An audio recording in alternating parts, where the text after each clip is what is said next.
dia ngomong katanya kayaknya nggak lalu merasa tersakiti. Dan dulu aku dia dengan kalau sekarang nanti pikirin ya nanti. Baik. Bapak Ibu sekalian, Alhamdulillah atas nikmat Allah pada kesempatan sore ini kita Bapaknya apa lagi? akan mengadakan podcast atau kajian interaktif dengan tema podcast fikih keperawatan atau memahami fikih ibadah di bidang keperawatan. Bapak sekalian, sebelumnya akan saya bacakan susunan acaranya pada kesempatan sore hari ini, yaitu yang pertama pembukaan, kemudian yang kedua tilawah bersama yang akan dibersamai atau dipandu oleh Nas Edis Marieko. Kemudian yang ketiga sambutan dari Wakil Ketua HMP FIK UI, Nas Ihsan Sodik Eskep. Yang keempat yaitu penayangan video salah satu contoh penerapan fikih di bidang perawatan. Kemudian yang selanjutnya yaitu acara ini yaitu podcast yang mana diharapkan di sini interaktif ya, kajian interaktif gitu tentang fikih ibadah di bidang perawatan. Yang selanjutnya yaitu penutup. Bapak Ibu sekalian, marilah acara pada kesempatan kali ini kita awali dengan membaca basmalah bersama-sama. Bismillahirrahmanirrahim. Baik, selanjutnya yaitu tilawah bersama yang akan dipandu oleh Nurse Edis. Kami persilahkan.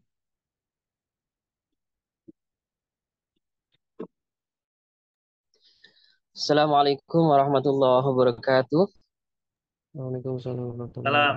wabarakatuh. Bapak-bapak, ibu-ibu, hadirin yang berbahagia, para sekalian, izin untuk memandu untuk pembacaan Al-Quran hari ini.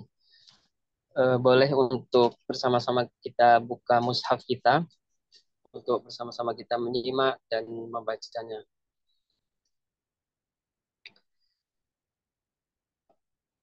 Izin untuk memulainya. أعوذ بالله من الشيطان الرجيم أعوذ بالله من الشيطان الرجيم بسم الله الرحمن الرحيم بسم الله الرحمن الرحيم وقالوا لن يدخل الجنة إلا من كان هودا أو نصارى وقالوا لن يدخل الجنة إلا من كان هودا أو نصارى تلك أمانيهم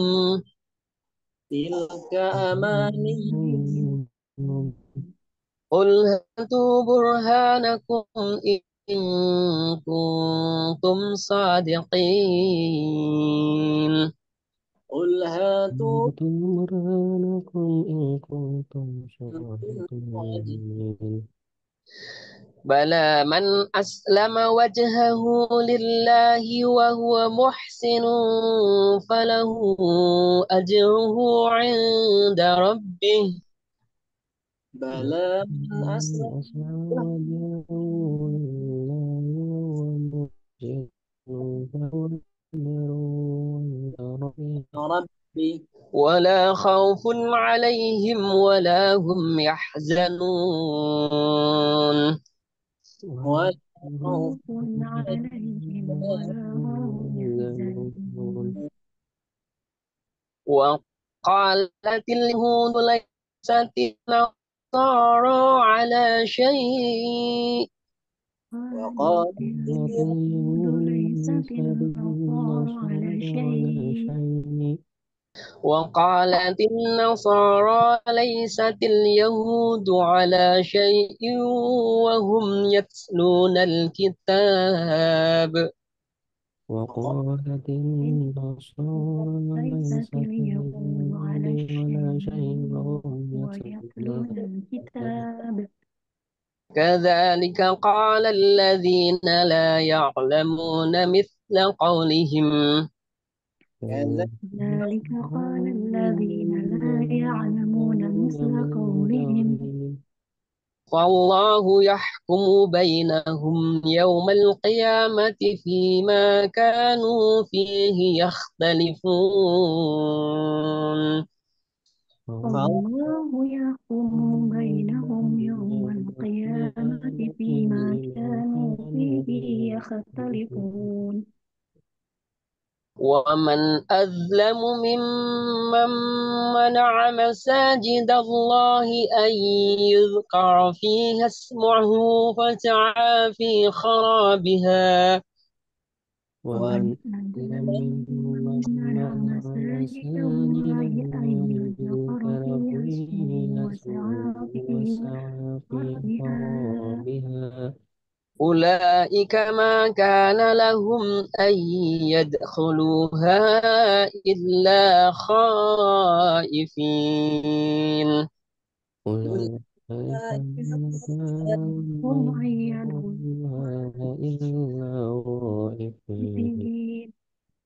لهم في الدنيا خزي ولهم في الآخرة عذاب عظيم لهم في الدنيا حي ولهم في الآخرة عذاب عظيم ولله المشرق والمغرب فأينما تولوا فثم وجه الله ولله المشرق والمغرب فأينما تولوا فثم وجه الله إن الله واسع عليم إن الله واسع عليم صدق الله العظيم صدق الله العظيم. Aku berlindung kepada Allah dari godaan syaitan yang terkutuk dengan menyebut namamu ya Allah yang maha pengasih lagi maha penyayang. Mereka yaitu para Yahudi dan Nasrani berkata, tidak akan masuk surga kecuali orang Yahudi atau Nasrani, itu hanya angan-angan mereka. Katakanlah wahai Muhammad, tunjukkan bukti kebenaranmu jika kamu orang-orang yang beriman. Tidak demikian, orang yang menyerahkan diri sepenuhnya kepada Allah serta berbuat ihsan akan mendapat pahala di sisi Tuhannya. Tidak ada rasa takut yang menimpa mereka, dan mereka pun tidak bersedih. Lalu orang Yahudi berkata, orang Nasrani itu tidak menganut sesuatu agama yang benar. Dan orang-orang Nasrani juga berkata, orang-orang Yahudi tidak menganut sesuatu agama yang benar. Padahal mereka membaca kitab. Demikian pula orang-orang yang tidak berilmu, orang yang musyrik, berkata, seperti ucapan mereka itu, Allah akan memberi putusan di antara mereka pada hari kiamat tentang apa agama yang mereka perselisihkan. Siapakah yang lebih zalim daripada orang-orang yang melarang masjid-masjid? Masjid-masjid Allah digunakan sebagai tempat berzikir di dalamnya dan berusaha merobohkannya. Mereka tidak pantas memasukinya kecuali dengan rasa takut kepada Allah. Mereka mendapat kehinaan di dunia dan mendapat azab yang berat di akhirat. Hanya milik Allah timur dan barat. Kemanapun kamu menghadap, di sanalah wajah Allah. Sungguhnya Allah maha luas lagi maha mengetahui. Ibung kamu makan dulu, Bu. Allah dengan segala Apa? firman. Wassalamualaikum warahmatullahi wabarakatuh. Waalaikumsalam warahmatullahi wabarakatuh. Terima kasih Mas Edis Marieko yang telah memandu tilawah bersama pada kali ini. Bapak Ibu sekalian, kita lanjutkan acara selanjutnya, yaitu sambutan dari Wakil Ketua HMP FIKUI pada Mas Ihsan Sodik. Kami Oke, persilakan. pikir. Ya, pikir keren dari rumah jantung. Bismillahirrahmanirrahim. Assalamualaikum Dari warahmatullahi wabarakatuh. Waalaikumsalam warahmatullahi wabarakatuh. Halo semuanya, selamat sore. Yang saya hormati Pak Ustadz Arfiansyah Harahap, LC Magister Pendidikan Islam sebagai narasumber. Kemudian yang saya hormati Nurse Heru Nurinto SKep MKep sebagai pembawa acara pada kegiatan ini, serta para hadirin semuanya yang saya banggakan. Puji syukur kita panjatkan kehadirat Allah Subhanahu wa taala yang telah melimpahkan rahmat dan hidayahnya sehingga kita dapat berkumpul pada kesempatan yang baik ini. Dalam acara podcast Fikih Keperawatan ini, acara ini merupakan salah satu rangkaian kegiatan yang diselenggarakan oleh Himpunan Mahasiswa Pascasarjana Fakultas Keperawatan Universitas Indonesia dalam upaya untuk meningkatkan pemahaman dan penerapan fikih terutama dalam keperawatan. Fikih keperawatan ini merupakan pembahasan tentang aturan-aturan ya, prinsip dan nilai-nilai yang bisa dikaitkan dalam praktik keperawatan yang berdasarkan pada ajaran Islam. Sebagai perawat masa depan, Mas Sarjana Fakultas Ilmu Keperawatan Universitas Indonesia memiliki sebuah peranan yang sangat penting ya dalam menjaga dan penegakan fikih keperawatan ini, sehingga profesi keperawatan dapat selaras dengan nilai-nilai keislaman. Terima kasih kami ucapkan kepada panitia yang telah bekerja keras untuk menyelenggarakan acara ini. Kami dari Himpunan Mahasiswa Pascasarjana Universitas Indonesia merasa terhormat dapat menjadi bagian dari acara yang sangat penting ini. Kami berharap melalui acara ini dapat terjalin sinergi yang kuat antara mahasiswa, dosen, praktisi keperawatan dalam mengembangkan dan mengimplementasikan fikih-fikih terutama yang bisa kita kaitkan dengan keperawatan. Sebagai Wakil Ketua Himpunan Mahasiswa Pascasarjana FIKUI, saya mewakili seluruh mahasiswa Pascasarjana mengucapkan selamat datang dan terima kasih atas partisipasi Bapak Ibu sekalian. Semoga acara ini dapat memberikan sebuah manfaat dan wawasan yang baru bagi kita semua, khususnya dalam bidang fikih keperawatan. Kami berharap ke depannya acara serupa dapat terus diselenggarakan sehingga fikih keperawatan dapat semakin dipahami dan diimplementasikan dengan baik oleh seluruh insan keperawatan. Akhir kata, saya mohon maaf apabila ada kata-kata yang kurang berkenan. Semoga Allah Subhanahu wa taala senantiasa meridhoi kita semua. Amin ya Allah ya Rabbal Alamin. Sekian dari saya. Wassalamualaikum warahmatullahi wabarakatuh. Waalaikumsalam warahmatullahi wabarakatuh. Waalaikumsalam warahmatullahi wabarakatuh. Baik, demikian sambutan dari Wakil Ketua kita, Mas Ihsan. Baik sekalian, kita lanjutkan acara berikutnya. Namun mohon izin, saya izin nggak pakai virtual background ya karena kesalahan teknis tadi ya. Gambarnya nggak jelas, jadi mohon izin. Bagus sekalian, kita akan lanjutkan acara inti. Namun sebelum acara inti ada sedikit penayangan video, salah satu contoh penerapan fikih ya di bidang perawatan. Panitia bisa menampilkan di layar, kami persilakan.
Baik, demikian tadi Bapak Ibu sekalian, salah satu contoh ya penerapan fikih di perawatan atau di orang sakit yang dimana perawat sering ya mendampingi pasien.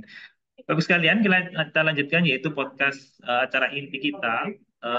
Kita akan bersama dengan Ustadz kita yaitu Ustadz Arfiansyah Harahap LC MPDI.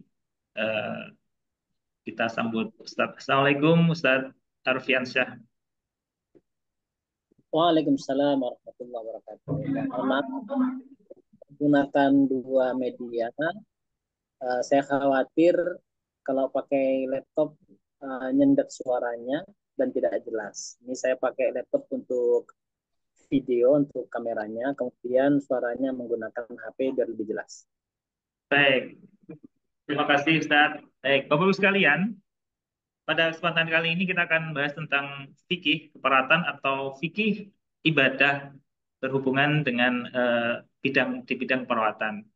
Ya, jadi saya kira meskipun sakit, kita tetap harus juga tetap ya beribadah kepada Allah dan dengan keterbatasannya. Ya, meskipun tidak bisa untuk berdiri, bisa dengan berbaring dan sebagainya. Nah, banyak permasalahan-permasalahan fikih di bidang keperawatan yang nanti akan kita kupas, mulai dari definisi ibadah itu apa dan sebagainya. Nah, pada kali ini kita podcast dalam arti kajian interaktif atau lebih interaktif nanti ya, peserta juga bisa bertanya. Nah, sebelum itu kita akan menampilkan atau menyampaikan kurikulum vitae. Pemateri narasumber kita, Ustadz Arfiansyah. Kami persilakan.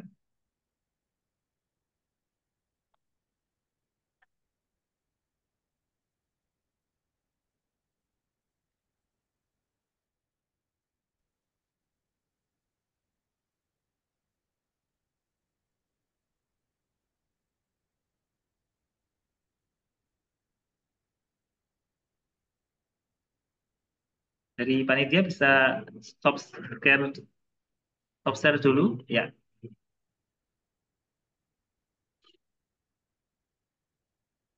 Baik, saya bacakan saja kurikulum vitae beliau. Mungkin panitia bisa sambil di-share kalau memungkinkan untuk share.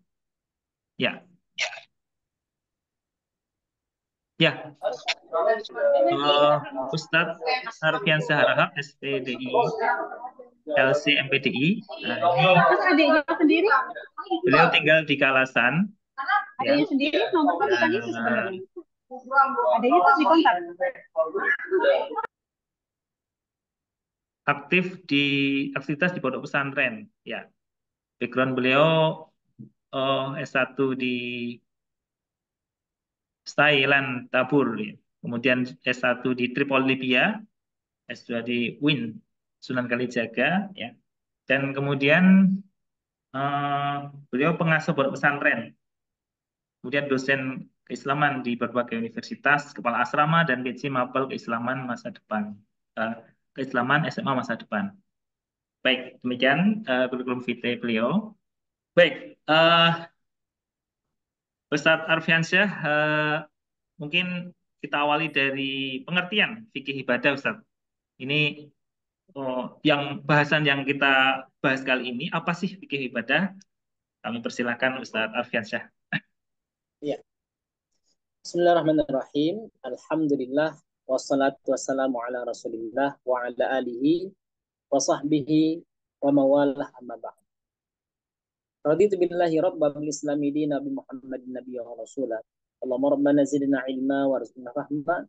Allahumma arinal haqqa haqqan warzuqna ittiba'ah.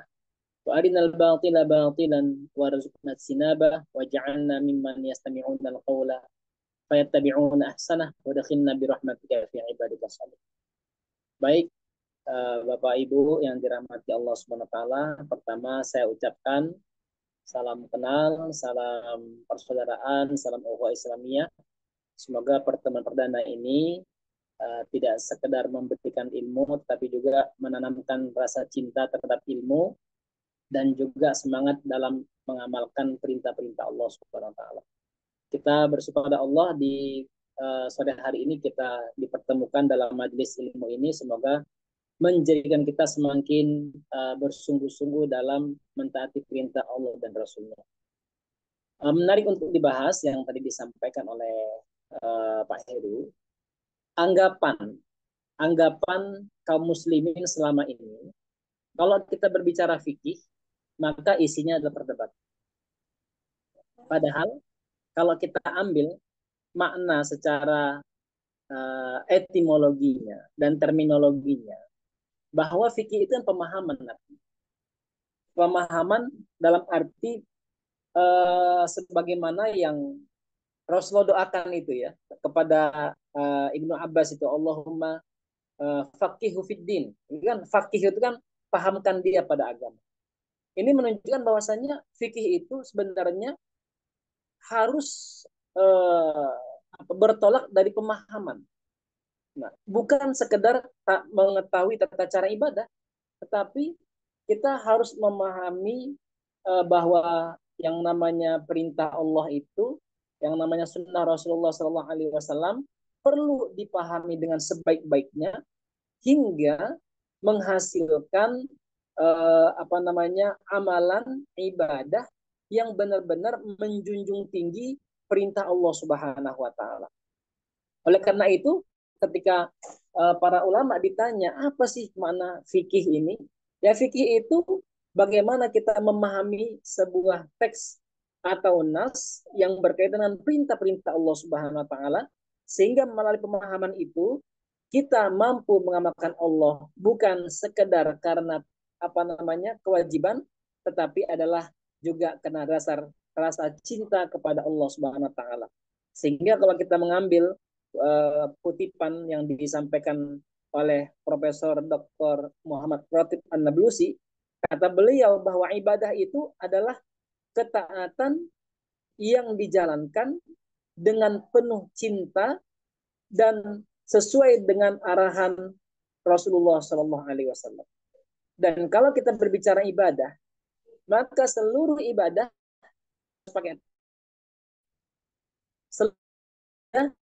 harus ada landasan teksnya, baik dia Al-Quran ataupun As-Sunnah. Begitu Pak Heru. Baik, ya. Jadi fikih tidak hanya perdebatan ya, tetapi pemahaman, ya, pemahaman tentang perintah Allah untuk kemudian taat dan cinta kepada Allah, Masya Allah. Baik. Kemudian Ustaz, urgensi atau kenapa kita perlu belajar fikih? Ini menarik, penting menurut kita. Iya. Nah, kenapa kita penting memahami fikih ini? Artinya kalau kita mau memahami fikih, berarti kita sedang mengarah upaya memahami teks. Ya. Dan teks Al-Quran serta Al-Hadis datang, kalau dengan bahasa lainnya turun, Al-Quran turun, kemudian hadis baginda Sallallahu Alaihi Wasallam keluar, itu bukan tanpa maksud. Ya. Maka dia memiliki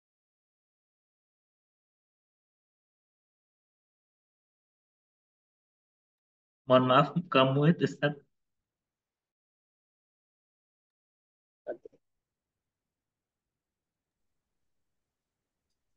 baik.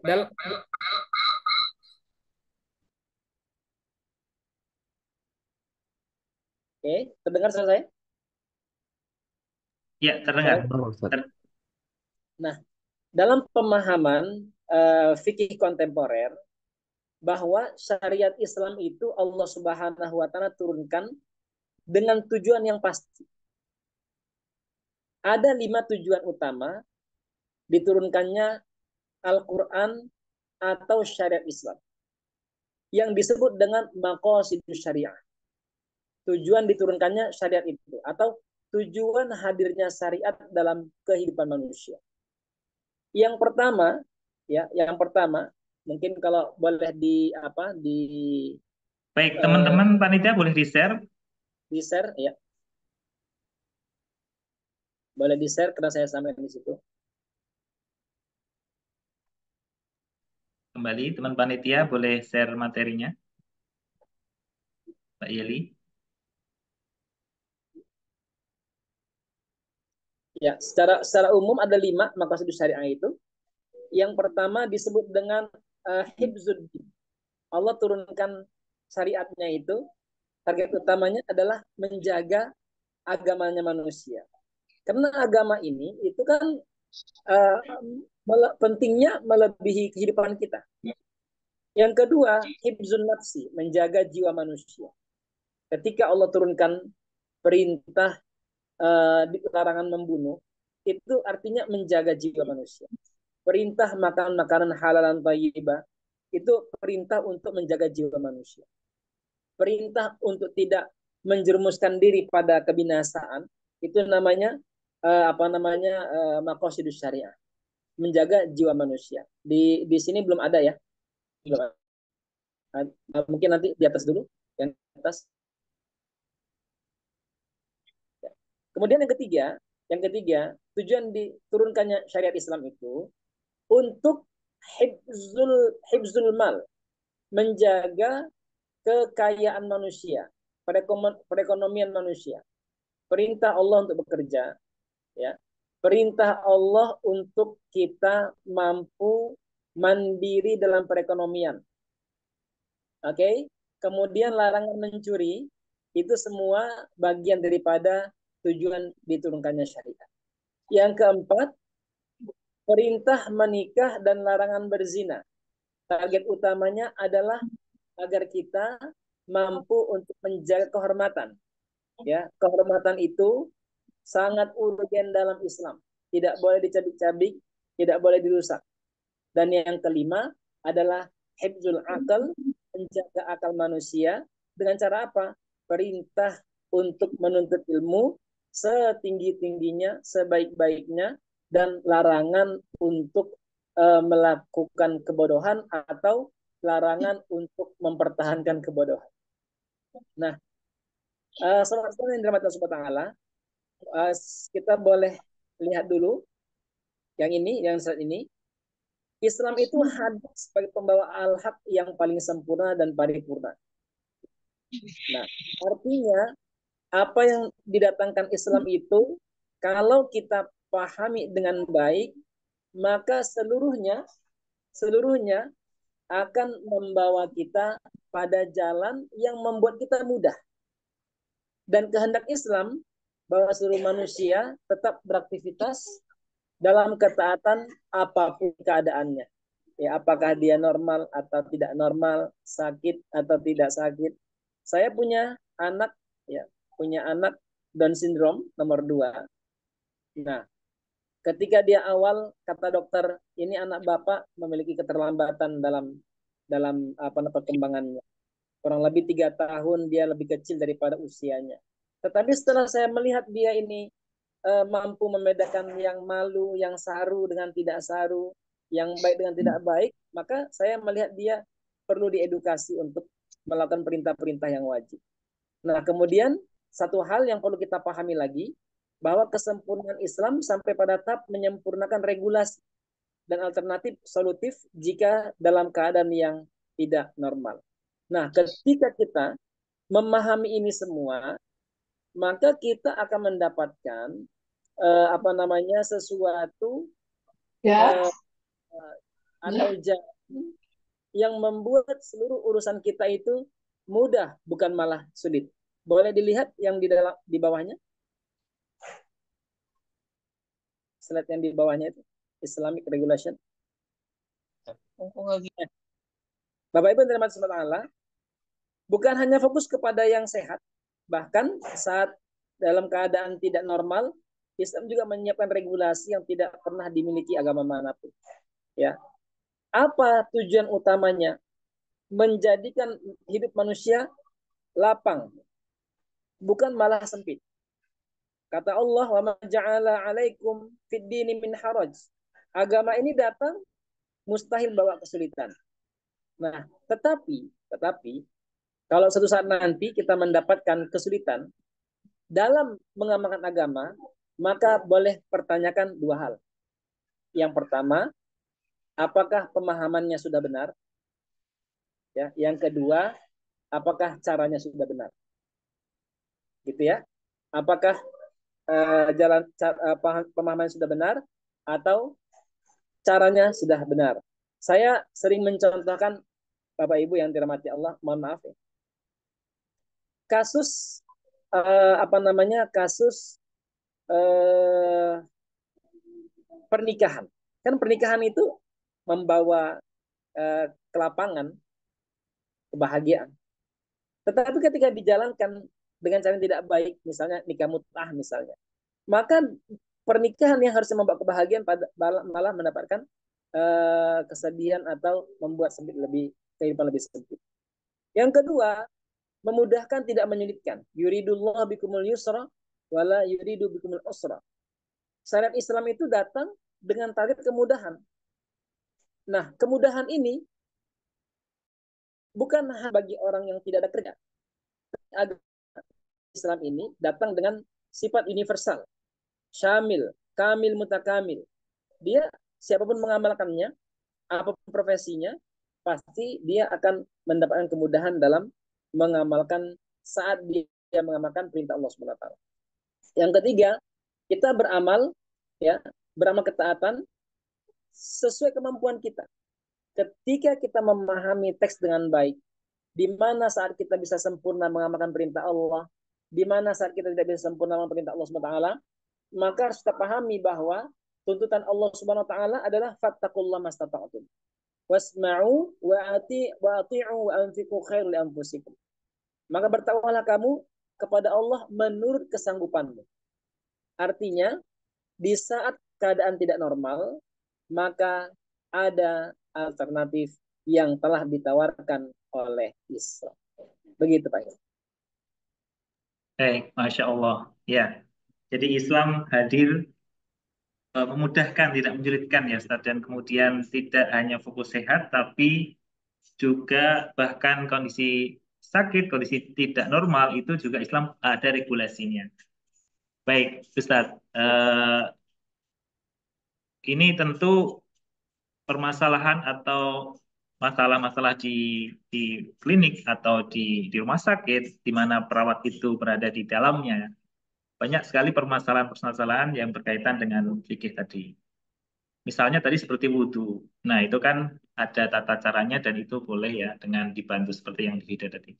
Kemudian juga ini Ustaz, pertanyaan terkait apa namanya fikih. Jadi misalnya kita sering merawat pasien, itu pasien pakai kateter, ya, kateter urin. Kemudian juga pasien itu pakai pampers gitu. Nah, kemudian dia akan melaksanakan sholat. Ini bagaimana, Ustaz? Ya, pertama kaidah yang harus kita pegang pertama adalah bahwa dalam keadaan normal diupayakan perfect, gitu ya. Dalam keadaan normal kita harus upaya perfect.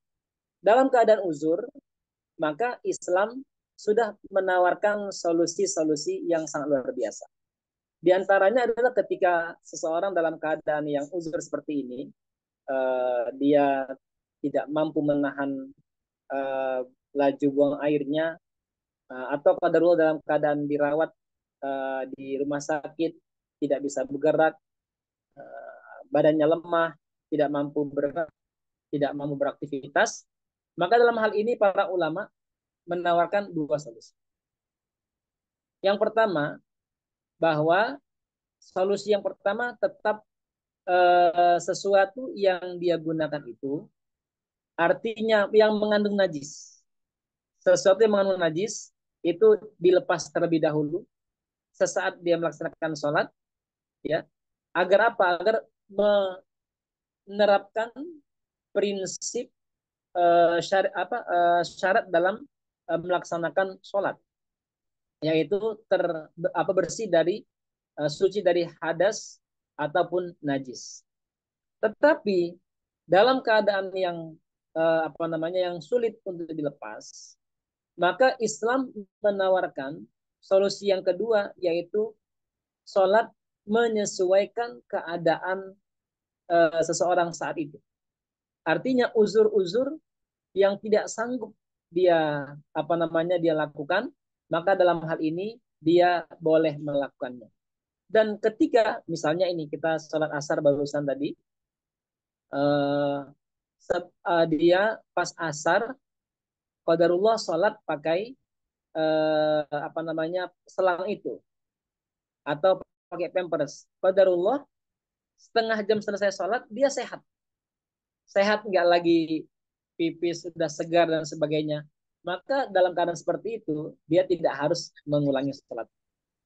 Nah, ini sebenarnya yang saya sampaikan ini bukan tanpa rujukan, tapi ada rujukannya, yaitu ketika dalam fikih sunnah disampaikan, ketika seseorang dalam keadaan sulit mendapatkan air, dalam keadaan berat untuk mendapatkan debu bertayamum, dan waktu salat telah masuk.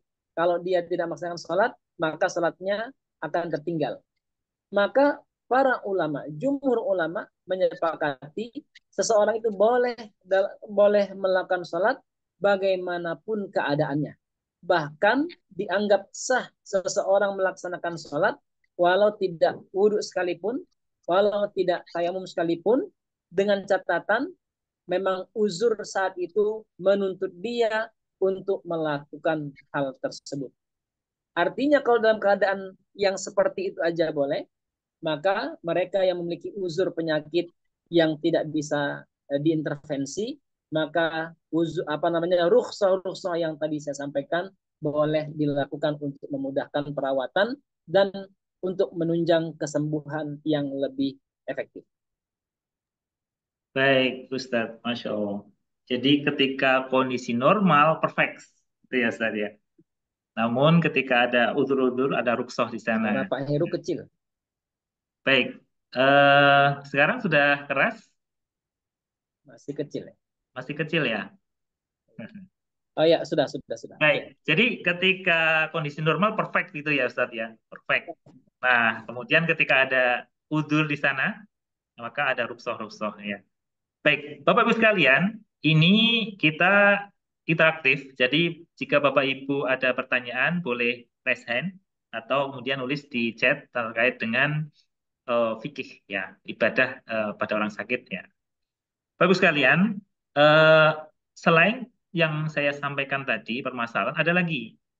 Jadi kami mencoba mengelis ya permasalahan fikih yang kita konsulkan atau kita diskusikan kali ini. Misalnya pasien ketika Ramadan itu wajib fardu puasa fardu yaitu puasa Ramadan.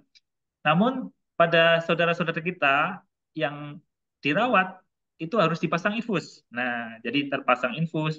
Kemudian juga ada saudara-saudara kita yang gagal ginjal kronik ya, yang harus cuci darah. Nah, kan cuci darah memasukkan cairan ya ke dalam tubuh.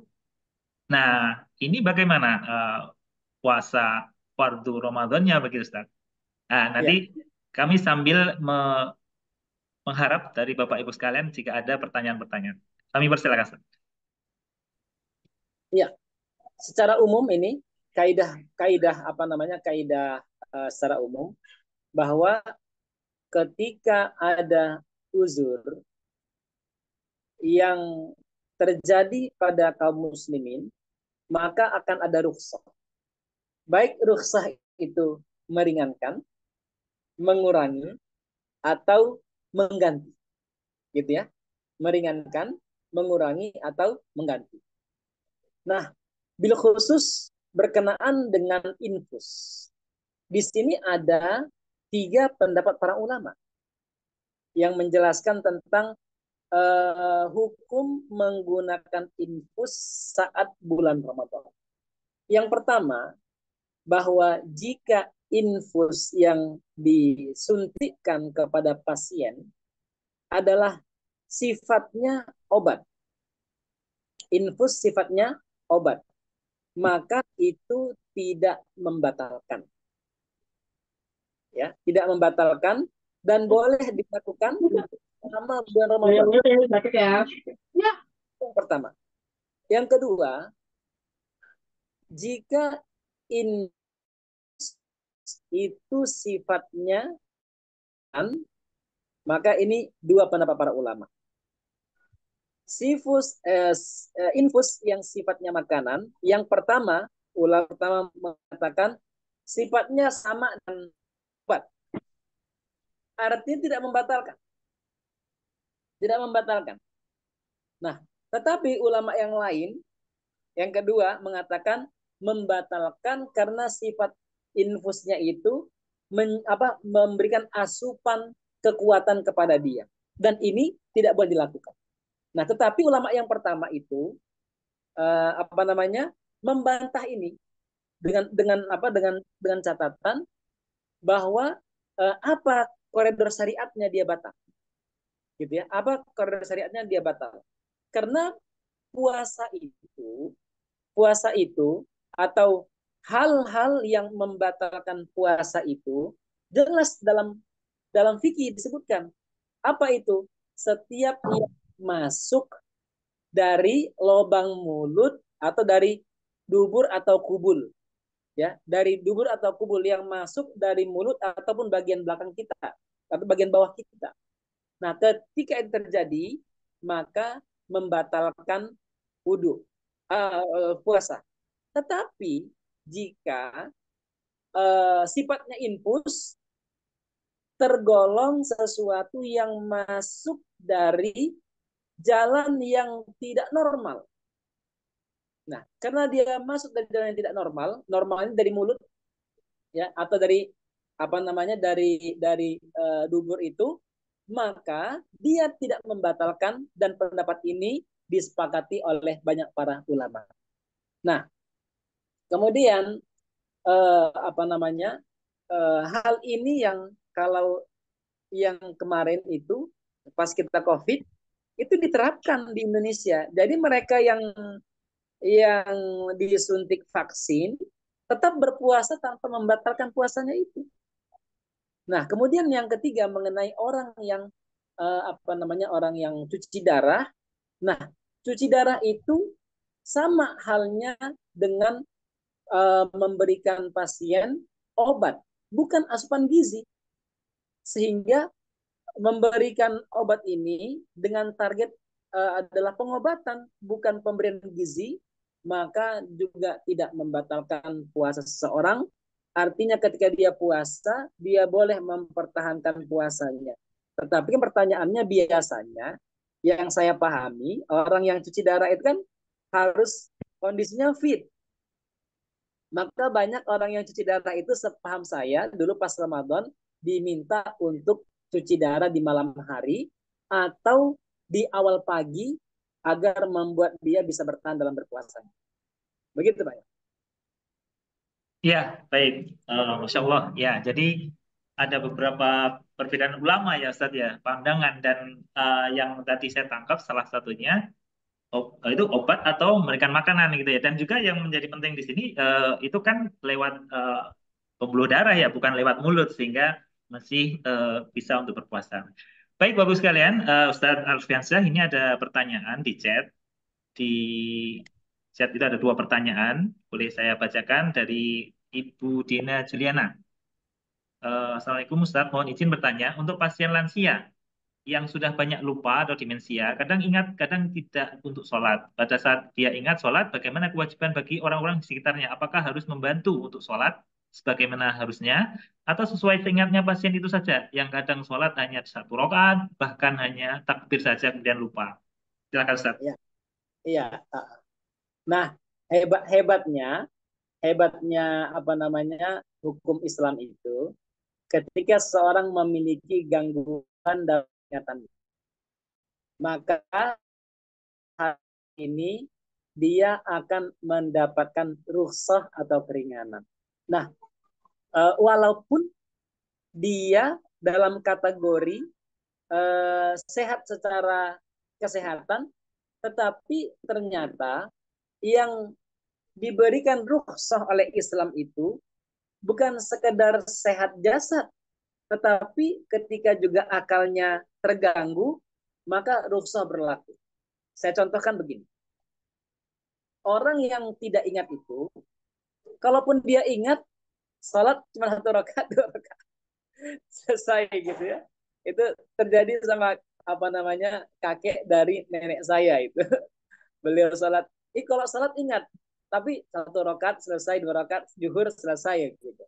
Nah, dalam pembahasan fikih sunnah itu disampaikan begini. Suatu ketika ada seorang sahabat yang terkena pingsan yang mengambil waktu dari sebelum zuhur sampai setelah maghrib. Ya, sampai dari sebelum zuhur sampai setelah maghrib. Lalu dia bangun pas maghrib itu dia bangun. Mungkin anggapan kita dia wajib qadha. Gitu ya. Dia wajib qadha. Ternyata para ulama bersepakat tidak. Dia tidak wajib qadha dan dia hanya mengerjakan kewajiban dia saat itu. Karena ketika orang ada uzur dalam ingatannya, ya dia gila atau dia lupa atau dia hilang ingatan, maka syariat membenarkan dia hanya melakukan sholat di saat dia tersadar saja. Ya, artinya kalau dia tidak ingat, dia hilang ingatan, maka rukhsah dalam Islam sebagaimana orang yang orang yang sudah uzur, dia boleh melaksanakan sholatnya. Dia juga boleh untuk tidak melaksanakan sholatnya kalau dalam keadaan seperti yang disebutkan oleh Ibu Juliana ini. Begitu Pak. Baik, terima kasih. Baik, sudah terjawab ya Bu Diana. Selanjutnya, ini juga sama dengan yang disampaikan Ustaz tadi ya, Ustaz, jadi yang dari Bu Misdah ini. Izin bertanya, moderator dan Ustaz, jika ada pasien yang meninggalkan kewajiban sholat saat operasi sampai dia baru sadar setelah di ICU, namun meninggalkan beberapa waktu sholat, kapan pasien itu harus mengganti yang tidak dilakukan, dan jika sudah sadar, apakah bisa dibimbing juga untuk melakukan sholat? Ya, jadi kalau operasi, kebetulan saya juga ini Ustaz, perawat di kamar operasi. Bahkan ya ada operasi yang memang, ada operasi lama itu bisa sehari Ustaz. Ada, karena memang multifraktur misalnya. Itu bagaimana Ustaz? Iya. Iya. Yang pertama, orang yang tidak sadar itu tidak boleh dibilang dia meninggalkan sholat. Nggak boleh. Karena dalam keadaan tidak sadar, syariat diangkat dari dia. Orang yang tidak mampu, syariat diangkat dari dia. Artinya rukhsah itu baik rukhsah meringankan, mengurangi, atau meninggalkan. Dan orang yang dalam keadaan dalam keadaan tidak sadar, kita nggak boleh bilang dia meninggalkan sholat. Nah, karena biasanya meninggalkan sholat itu kan artinya negatif. Nah, bagi semua semua orang yang terlibat dalam operasi, baik pasien, dokter, perawat yang membantu dokter, bahkan mereka yang sekedar mengarahkan lampu, mengambilkan gunting dan sebagainya itu, maka di sini ada 2 pendapat para ulama. Yang pertama, mereka ini boleh menjamak sholatnya. Artinya kalau sudah diprogramkan, Pak, ini Bapak akan dioperasi jam 1. Dan operasi akan mengambil waktu dari jam 1 sampai jam 8 malam. Ini kan panjang sekali. Nah, maka semua perangkat yang ikut dalam operasi tersebut tidak usah khawatir. Kenapa? Karena dalam keadaan seperti ini mereka boleh menjamak takdim, ya, salatnya di jamak takdim, kemudian selesai jam 8 dari operasi tersebut boleh melaksanakan salat di jamak takhir. Nah, ini keringanan yang disampaikan oleh para ulama kontemporer yang mungkin dahulu belum terjadi pembahasannya. Nah, dan tidak boleh gara-gara kekhawatiran ini, misalnya ini pas kita lagi serius-seriusnya, kita dengar azan, oh azan lebih sholat lebih penting daripada operasi ini. Ayo kita sholat dulu. Oh nggak boleh, bisa bahaya itu. Ya, maka selesaikan dulu operasinya dengan baik. Nah, tenang dan ingat kita masuk dalam sholat wajib dalam keadaan tenang, ya, tidak boleh membawa pikiran-pikiran yang banyak. Kenapa? Karena kita sedang berinteraksi pada Allah Subhanahu Wa Taala. Maka selesaikan dulu pekerjaannya. Syariat Islam kaidahnya datang untuk memudahkan, bukan untuk mempersulit. Begitu Pak Heru. Baik, Ustaz. Kembali ke pertanyaan ini tadi, Ustaz, yang terakhir ya. Jadi pasien itu misalnya tadi posisi tidak sadar, nanti setelah sadar berarti dia menjamak tadi ya untuk pasien yang pertanyaan Bu Misdah ini, Ustaz. Nah, jadi kalau dia sholat, kalau dia jamak takdim zuhur asar ya sebelum operasi, qadarullah dia baru sadar selepas subuh, gitu ya. Dia baru sadar selepas subuh atau baru sadar jam 9 pagi. Maka dia tidak wajib untuk mengganti sholat maghrib dan isya'nya. Karena dia tidak sadar. Tetapi dia masih diperbolehkan melaksanakan sholat subuhnya. Bagi pasiennya. Bagi para perawatnya yang masih yang memang baru selesai, maka mereka mengerjakan sholat maghrib dan isya'nya di jamak takhir. Begitu Pak Heru. Baik, demikian jawaban Ustadz dari yang pertanyaan dari Bu Misdah. Boleh ya untuk para peserta yang setelah diberi jawaban ingin klarifikasi atau ingin bertanya, memperjelas, boleh raise hand, boleh menyampaikan. Dan juga selain di chat, Bapak Ibu bisa juga raise hand kalau ingin menyampaikan secara lisan. Baik Ustadz, ini ada pertanyaan lagi dari Bu Rahmawati. Assalamualaikum, izin bertanya. Saya dinas di LP ya, mayoritas pasien adalah pasien yang bertato. Namun tugas kami adalah membina pasien untuk memfasilitasi mereka menjadi lebih baik. Pertanyaan saya, bolehkah mereka melakukan ibadah puasa atau salat dengan tato di tubuh mereka sementara saya melihat mereka ingin menjadi lebih baik karena tidak semua pasien kami ingin menghapus tatonya, tapi mereka menunjukkan perilaku yang taat ibadah. Ya. Silakan, Ustaz. Baik. Pertama, sholat pakai tato tidak sah.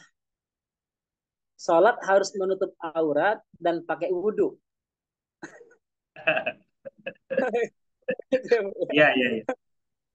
Nah, jadi ada dua macam tato. Ya, ada dua macam tato. Tato yang pertama, tato yang masuk tintanya masuk di bawah kulit. Nah, yang kedua tato stiker. Tato stiker ya. Stiker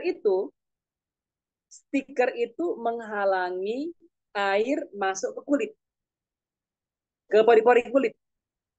Sedangkan posisi tato yang asli yang biasa dibuat oleh orang-orang itu kan di bawah kulit. Artinya berada di bawah pori-pori. Orang yang berwudu dengan memiliki tato seperti ini, baik tatonya ada di badannya ataupun di tangannya, di tempat-tempat wudu, maka tidak menghalangi kesahan dari wudu dan sholatnya itu. Dan tidak ada hubungan orang yang sholat dengan tatonya atau tidak pakai tato, karena yang membatalkan sholat itu adalah yang membatalkan wudhu. Apa itu? Ya, ketika keluar sesuatu dari belakang atau depan. Kemudian ketika dia melakukan sesuatu di luar sholat. Sedangkan orang yang punya tato di badannya dan dia menghindari hal-hal yang membatalkan itu, tetap sholatnya sah, ya, sah dan tidak mempengaruhi kualitas sholat dia. Urusan berapa besar pahalanya itu urusan Allah Subhanahu wa taala. Tetapi dalam pandangan fikih mereka sholatnya sah, tidak mengganggu keabsahan sholat mereka itu sendiri. Begitu.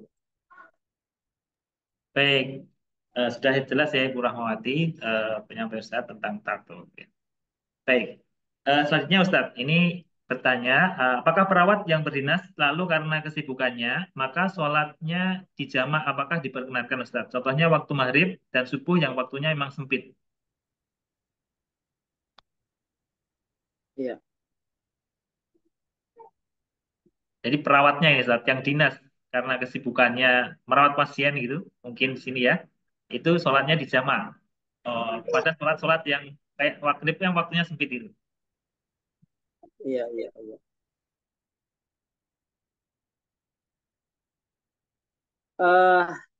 Saya masih meraba-raba begini ya. Kalau posisi apa namanya memang kesibukannya luar biasa ya, kesibukan luar biasa, maka boleh menjamak sholat. Boleh menjamak sholat kalau kesibukannya luar biasa. Tetapi ini ada bahasa subuh, kan saya agak bingung ya, karena subuh nggak boleh dijamak, gitu ya. Yang boleh dijamak itu adalah zuhur, asar, maghrib, isya. Kalau subuh memang tidak boleh diapa-apain, dia independen, tidak boleh diganggu. Tetapi bagi Bapak Ibu yang memiliki kesibukan, dan memang kesibukan ini hanya kita yang bisa memahaminya, itu. Saya teringat dulu ketika di Libya ada engineering Selamberji atau Ali Burton itu nanya ke kami begini, Ustadz, apa hukumnya dan bagaimana solusinya? Saya kerja itu tidak boleh meninggalkan tempat, misalnya dari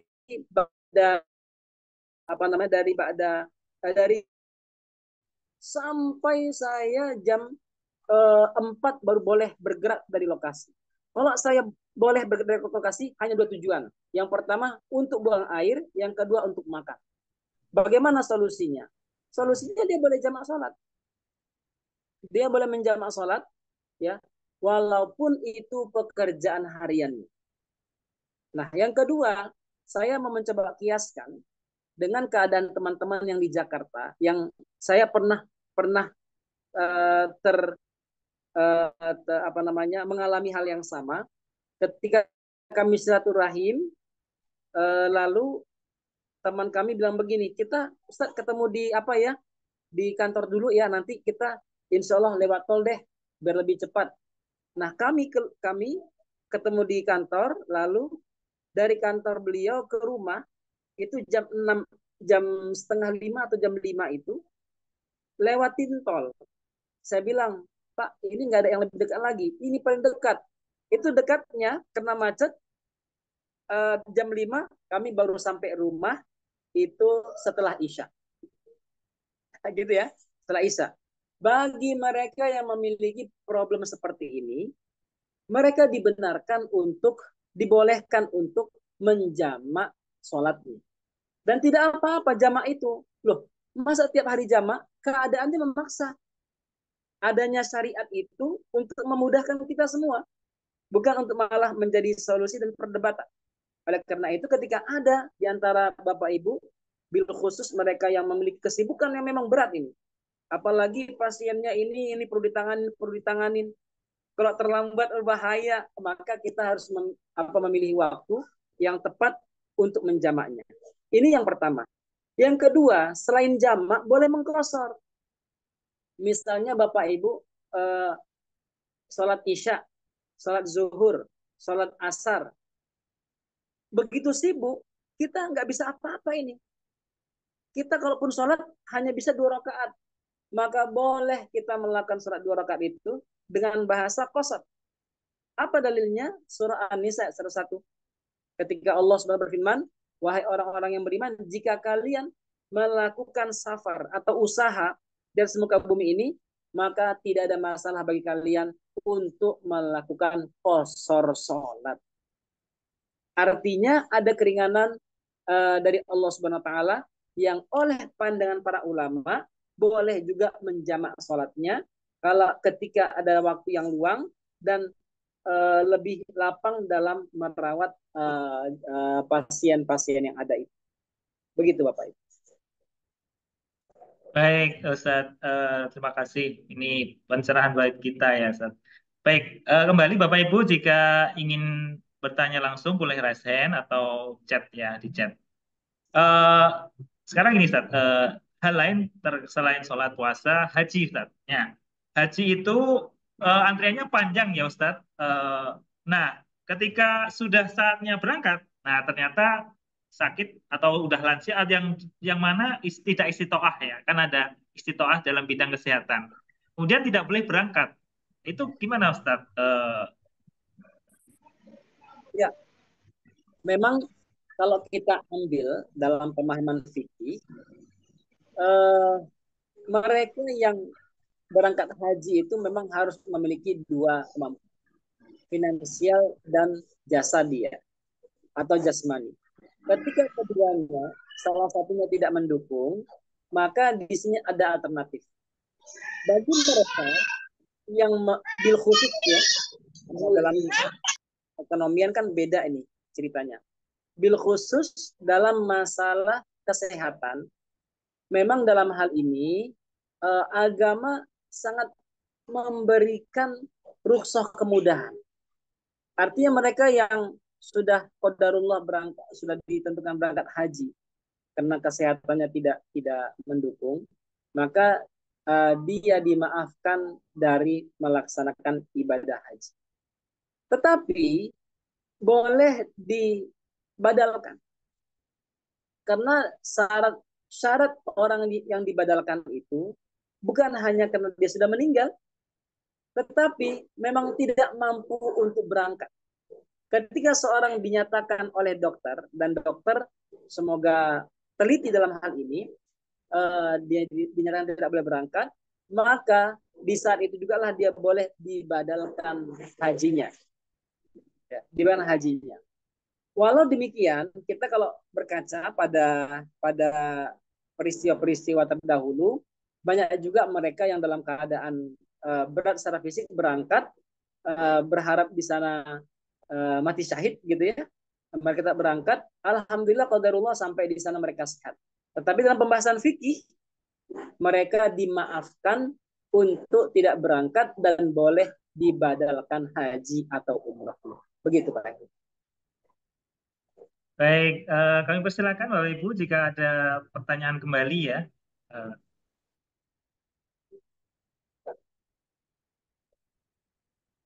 Baik, Ustadz, terkadang karena kondisi di rumah sakit dirawat, kemudian mungkin kebiasaan untuk 5 waktu atau ibadah-ibadah lain juga mungkin belum kuat, ditambah dia sakit. Terkadang kan kemudian beberapa itu mungkin ya menyepelekan atau kurang termotivasi untuk sholat, untuk ibadah. Nah ini sebagai perawat nih ya, ini gimana mengedukasi, menjelaskan, mengajak kepada pasien meskipun sakit tetap juga beribadah, tetap juga sholat dan lain sebagainya. Gimana Ustaz mungkin?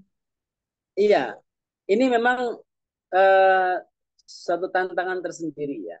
Bil khusus pada teman-teman perawat yang memiliki semangat memotivasi atau mengajak kaum muslimin untuk lebih baik. Memang hal seperti ini dalam pandangan agama dia tidak boleh, kita tidak boleh terlalu memaksa orang lain dalam mengerjakan itu. Karena apa namanya, problem tersendiri juga adalah ketika dia dalam keadaan sehat juga tidak melakukan sesuatu, dan dalam keadaan sakit ini juga tantangan tersendiri. Tetapi memang kalau dulu guru-guru kami menyampaikan, biasanya orang yang sakit itu hatinya melembut. Hatinya melembut. Di saat tubuhnya lemah, hatinya melembut. Dia akan kembali lebih mudah kepada Allah Subhanahu wa taala. Maka di saat seperti ini, jangan pernah menyanyiakan kesempatan walau hanya sekedar mengingatkan, Pak, sampun sholat, sudah sholat Bapak Ibu, ayo Pak, kalau belum sholat, saya bantu, mohon sama Allah, ini penyakit dari Allah, hanya Allah yang bisa menyembuhkan, kita ini hanya bisa berupaya saja. Karena begini Bapak Ibu, kita harus berupaya dengan baik untuk mendidik, memotivasi, membimbing siapapun ya, bila khusus orang Islam. Karena ada di satu sisi yang lain, ada orang-orang yang memanfaatkan kesempatan ini untuk setidaknya di akhir hayatnya dia tidak lagi beragama Islam. Nah, ini yang harus diantisipasi. Makanya ketika ada perawat Muslim yang perhatian, ini perlu untuk mengedukasi dengan baik, ya, mengingatkan bahwasanya obat ini sekedar sarana saja, Allah yang menyembuhkan, Allah yang datangkan penyakit. Insya Allah kalau kita banyak doa pasti Allah mudahkan. Setidaknya ada kalimat-kalimat Allah yang sampai kepada dia. Karena kita khawatir, terkadang kita melihat ada pasien sakit tiba-tiba sehat dia. Kita kira sehat udah selesai. Ternyata qadarullah sehatnya itu isyarat dia pergi yang terakhir kalinya. Dan saya menemukan banyak kejadian seperti itu Bapak Ibu. Makanya ketika dia sakit, kita ingatkan, ketika dia sehat, tiba-tiba sehat, maka kita ingatkan, Pak, Masya Allah, ini sehat karena Allah Subhanahu Wa Taala, Pak. Dimaksimalkan ibadahnya, semoga Allah tambah kesehatannya, Allah rahmati kekuatan sehingga pulih. Setidaknya itu kita bisa suntikan kepada mereka yang sedang sakit, kita ingatkan. Dan wama 'alar rasulil balagh, dan pekerjaan Rasul itu kan hanya menyampaikan, dan kita bisa mengupayakan dari sisi itu. Begitu Pak.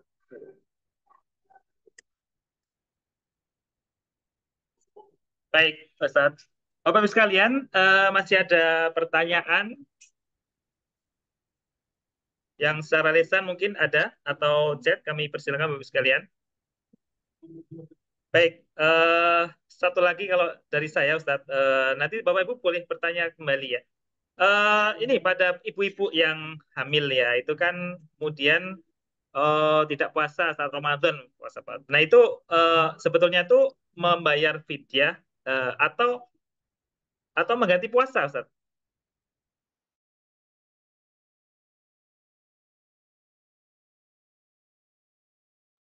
Masih mic-nya tertutup,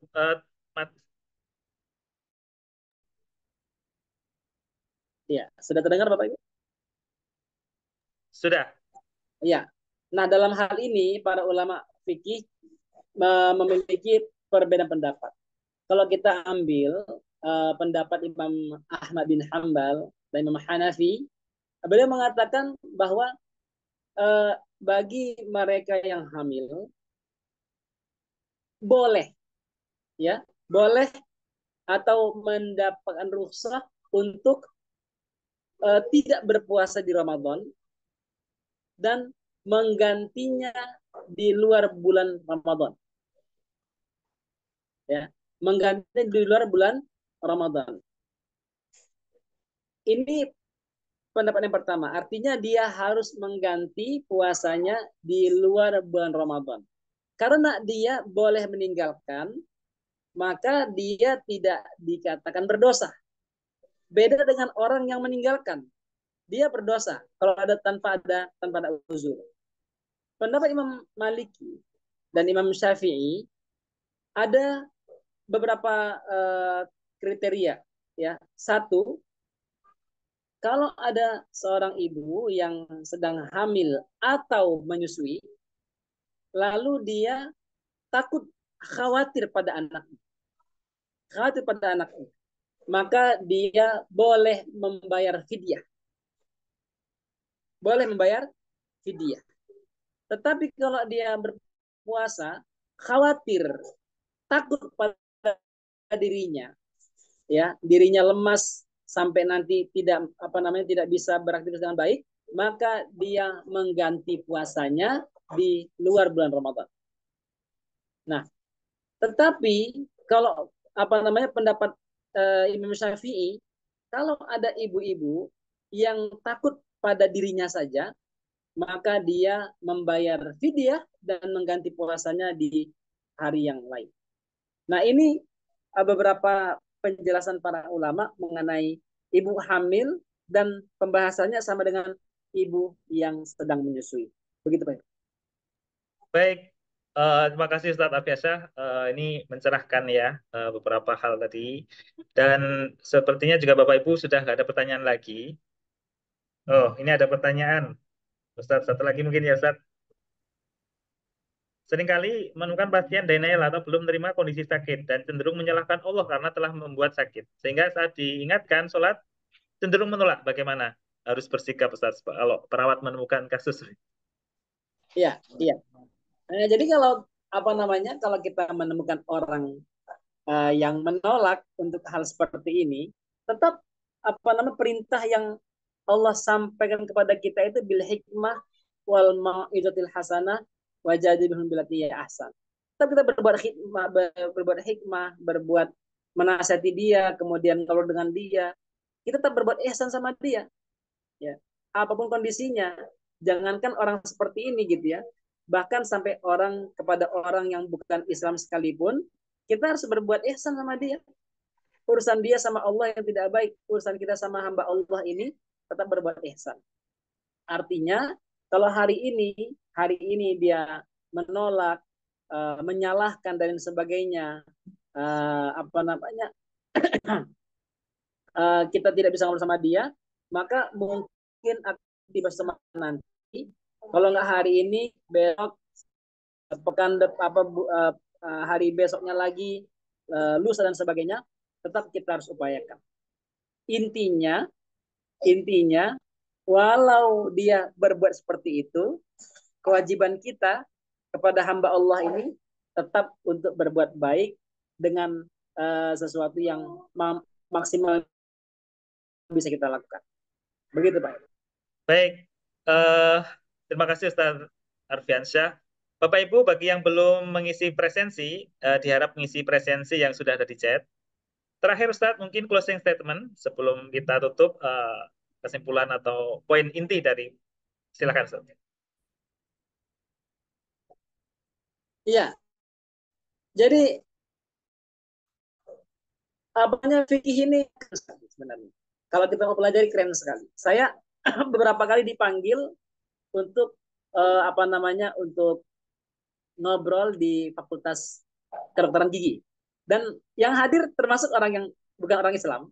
Dan mereka mengatakan, wah ini pembahasan seperti ini harus kita sering lakukan. Kenapa? Karena mindset banyak kaum muslimin menganggap fikih itu tidak ada hubungannya dengan kedokteran. Gitu. Sampai kita akhirnya menemukan problematika tersendiri yang ternyata problematika itu ada dalam fikih. Dan ingat, fikih itu kan pemahaman. Semakin kita paham tentang teks-teks agama, maka akan semakin membuat kehidupan kita lebih mudah ke depannya. Baik itu kita sebagai yang berprofesi sebagai dokter, perawat kesehatan, bukan hanya ustadz, tapi semua kita akan mendapat kemudahan. Kenapa? Karena Allah turunkan Islam untuk memudahkan kehidupan kita semua. Begitu Pak Heru. Iya, Masya Allah. Ya, jadi ketika kita lebih paham, maka akan mendapatkan kemudahan ya. Akan Allah mudahkan ya, Ustaz. Masya Allah. Baik, terima kasih Ustadz Arfiansyah Raghab dan juga Bapak Ibu sekalian telah mengikuti kegiatan kali ini. Semoga ini bermanfaat untuk kita dan di lanjutnya ya, acara selanjutnya itu penutup ya. Namun sebelum ditutup, saya pribadi dan juga kami dari divisi Divisi Kerohanian Islam HMPF IKUGI ada kesalahan, mohon maaf. Sekali lagi terima kasih Ustaz Arfiansyah Raghab dan Bapak sekalian. Insya Allah kita ketemu di kegiatan-kegiatan lainnya. Kita tutup sesi kali ini dengan membaca hamdalah. Alhamdulillahirabbil alamin. Dari saya sekali lagi kurang lebih mohon maaf. Assalamualaikum warahmatullahi wabarakatuh. Waalaikumsalam warahmatullahi wabarakatuh.